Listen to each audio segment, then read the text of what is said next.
Noong mga nakaraang linggo, masigla ang kalakalan sa palengke. Maraming namimili, masigla ang mga tendera at abot kaya ang mga presyo. Pero isang umaga, may malaking pagbabagong nangyari. Ang dating murang kilo ng asukal bigla nang tumaas mula 45 hanggang 70 pesos. Sana maintindihan ng mga suki ko, wala na kami magawa. Tumaas na talaga ang presyo sa supplier. Asukal, kape, itlog, tinapay. Okay, sapat pa budget ko. Sana di nagmahal yung asukal. Magandang umaga po, Aling Nena. Pabili po ako ng 1 kilo ng asukal. Jenny, pasensya na ha. Tumaas na ang presyo. 70 pesos na ngayon ang kilo. Ha? 70 pesos? 45 pesos lang po yung 1 linggo ah. Oo anak, bumaba kasi ang supply sa sugar mill. Wala raw masyadong ani, kaya tumaas ang presyo ng bultuhan. Napilitan din kami magtaas dito. Naku, kulangan ako sa budget. Ang 25 pesos ko na sana, pangdagdag ko yun sa ulam ko. Oh, Jenny, anong ginagawa mo rito? Bibili sana ako ng asukal kaso ang mahal na. Totoo ba yan, 70 pesos? Oo sir, lahat ng supplier nagtaasan. Pati mga malalaking grocery ganun na rin. Naman, ang bilis naman tumaas. Parang kahon lang, 45 pa.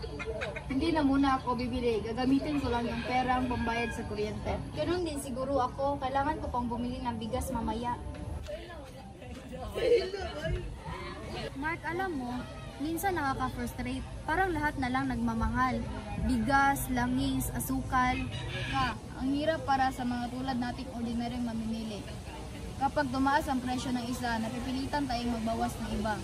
Oo nga, imbis na 2 kilong asukal ang bibilin ko, kalahati na lang siguro. Hindi na siguro ako bibili ng kape para hindi na masyadong gastos. Ang daming dumadaan galing sa tindahan. Mukhang maraming hindi bumili dahil sa taas ng presyo. Grabe pare, kaunti lang ani ngayon. Alakas kasi ulan nung nakaraan. Kaya kulang ang supply. Kaya nagmahal ang binebenta natin. Pagdating sa merkado, ang mga namimili ay nahihirapan. Sana maayos to ng gobyerno. Jenny, anak, nasan ka na ba? Nay, nandito po ako! Nay, grabe, 70 pesos na pala ang kilo ng asukal ngayon. 2 kilo pa naman sana bibilin ko para sa paggawa ng kakanin. Ngayon, sayang di ako kikita ng maayos. Doon din po, Nay. Lahat ng bumibili kanina nagulat. May ibang umalis ng marinig nila ang presyo. Kawawa naman tayo mga mamimili. Pero mas kawawa yung mga tendera kasi kung wala bibili, wala rin silang kita. Kaya pala tumaas na ang presyo ng asukal. Ang bilis ng pagbabago ngayon. Lahat sila galit sa taas ng presyo, pero hindi nila alam lugi rin kami. Bumibili kami ng mahal, kaya wala kaming choice kundi itaas din. Sana maayos na talaga ang supply. Hindi madali maging tendera kapag lahat nagmahal, pati kuryente o pamasahe. Dito natin makikita ang isang simpleng aral sa economics. Kapag tumaas ang presyo, maraming mamimili ang nagbabago ng desisyon. May mga hindi muna bumibili, may mga nagbabawas at may iba ring naghahanap ng alternatibo. Ang resulta, bumababa ang demand. Ang relasyon ng presyo at demand ay kalabaliktaran. Kapag tumaas ang presyo, bumababa ang demand. At kapag bumababa ang presyo, tumataas naman ang demand. Alam nyo, ang daming natutunan ko ngayon. Akala ko simpleng presyo lang ang tumaas. Ang dami palang naapektuhan.